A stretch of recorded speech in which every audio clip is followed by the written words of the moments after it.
আল্লাহু আকবার, আল্লাহু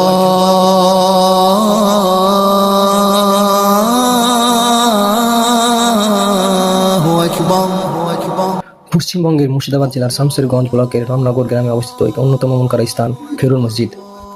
এই মসজিদটি 1495 খ্রিস্টাব্দে নির্মাণ করেন তৎকালীন বাংলার হাফসি সুলতান শামসুদ্দিন ফিরোজ শাহের আমলের এক উচ্চপদস্থ ব্যক্তি রাজা খেরু। পুরো মসজিদটি নির্মিত হয়েছে লাল ইট দিয়ে এবং এই মসজিদের টেরাকোটা মাটির ইটকে খোদাই করা নকশা অন্যতম আকর্ষণ। খেরুর মসজিদের প্রধান বৈশিষ্ট্য হচ্ছে এর এক গম্বুজ বৈশিষ্ট্য ভবন ও পশ্চিম দেওয়ালে 3টি মেহরাব। মসজিদের 4 কোণে রয়েছে 4টি উঁচু মিনার, যা আজও দর্শনার্থীদের মুগ্ধ করে তোলে। মসজিদের দেওয়ালে খ্রিস্টীয় 15শো শতাব্দীর ইসলামিক শিল্পীর নিদর্শন ও কোরআনিক শিলালিপি দেখা যায়। আজও এই মসজিদ ভারতের মানুষের মন মুগ্ধ করে তোলে। পশ্চিমবঙ্গে এলে এই মসজিদ না দেখে কেউ যাবেন না।